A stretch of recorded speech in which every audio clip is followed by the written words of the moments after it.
After the next piece, we will have a 15-minute intermission.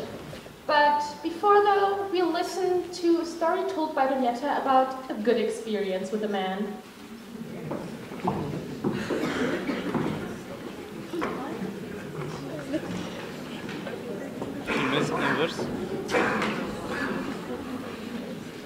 Whoa. Hello, everyone. Looking good? Well, tonight I'm going to tell you a story. It's going to be the story of how I came to love my vagina. The story is a bit embarrassing since it's not exactly politically correct. I mean, I know it should have happened in a very romantic way, in a bathtub, with salt grains from the Dead Sea, Enya playing in the background, me loving my woman self. I know that story. I know all of that. Vaginas are beautiful. Our self-hatred is only the internalized repression and hatred of the patriarchal culture. It isn't real. Pussies unite. I know all of that. But how can we love our vaginas if we haven't been exactly taught to love them since an early age? It's like if we had grown up in a culture where we were taught that fat thighs were beautiful, we'd all be laying on our backs, pounding down milkshakes and Armark food, spending our days thigh expanding. Wouldn't that be beautiful? Standing in front of the mirror, oh my God, my thighs are not fat enough yet. Unfortunately, we didn't grow up in that culture. I hated my thighs for as long as I can remember. And I hated my vagina even more. I was one of those women who had looked at it once. And from that moment on, I wish I hadn't. It made me sick. It was disgusting. In order to survive, I started imagining there were other things in between my legs. I imagined furniture. Pillows, couches, cozy futons, and light cotton comforters, little velvet settees, or pretty things such as rugs, or silk handkerchiefs, or bowls. At some point, I got so accustomed to that thought that I lost all memory of having an actual vagina. Whenever I had sex with a man, I picture him inside a Chinese bowl. That went on for a couple of years. Then, I began to get older, get wiser. I applied to universities, and I ended up here, at our lovely Jakobs University. My first year here, I met a man. You all know him. You really do.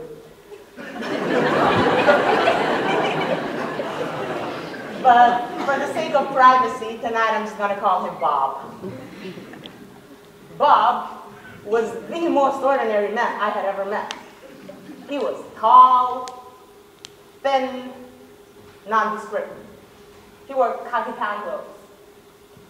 Bob wouldn't listen to Prodigy or like spicy food. In the summer, he'd spend time in the shade. Bob would never miss his 8:15s, even if they weren't mandatory. No. He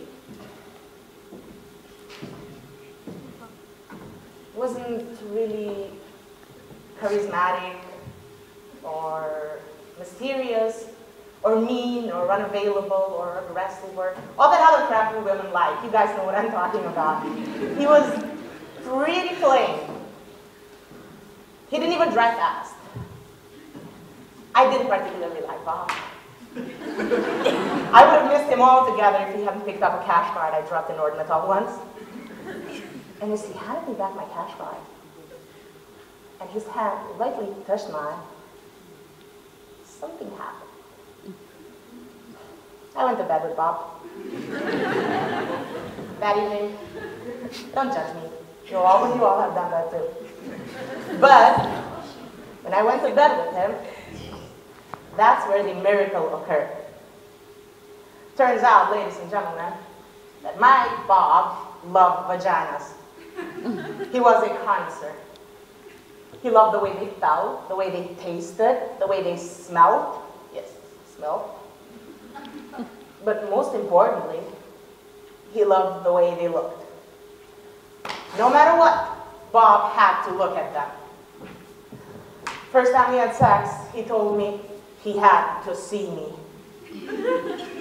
I'm right here, Bob, I said. No, he said, you. I have to see you. Turn on the lights, Bob, I said, thinking he was some kind of weirdo freaking out in the dark. He turned on the lights. Okay, he said, I'm ready. I'm ready to see you. I'm right here. I even waved. Then he began to undress me. What are you doing, Bob? I need to see what you look like, he said. Oh, that's what you mean. That's awfully intimate. I can't do that. Can't you just do it? You know, like other guys, do it and then pass out?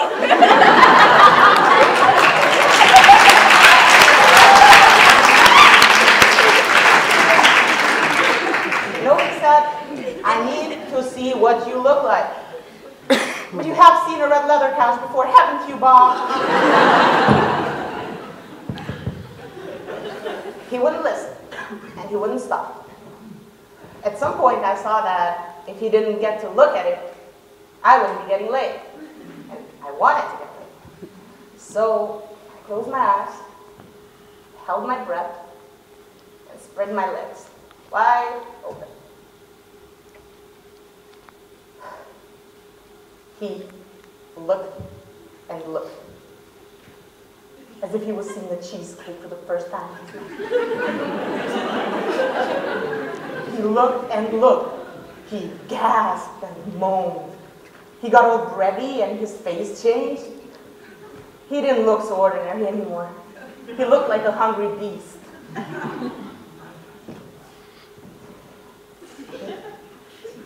You're so beautiful, he said at some point. You're elegant and deep and innocent and wild. And you saw that bear? It was like he read my fucking palm. Just that it wasn't my palm, it was my vagina. I saw that, he said, and much, much more. He stayed there looking for almost an hour. An hour. As if he was studying some kind of map, or looking at the moon and stars, or looking into my ass. It's just that it wasn't all of that. It was my vagina, the disgusting vagina.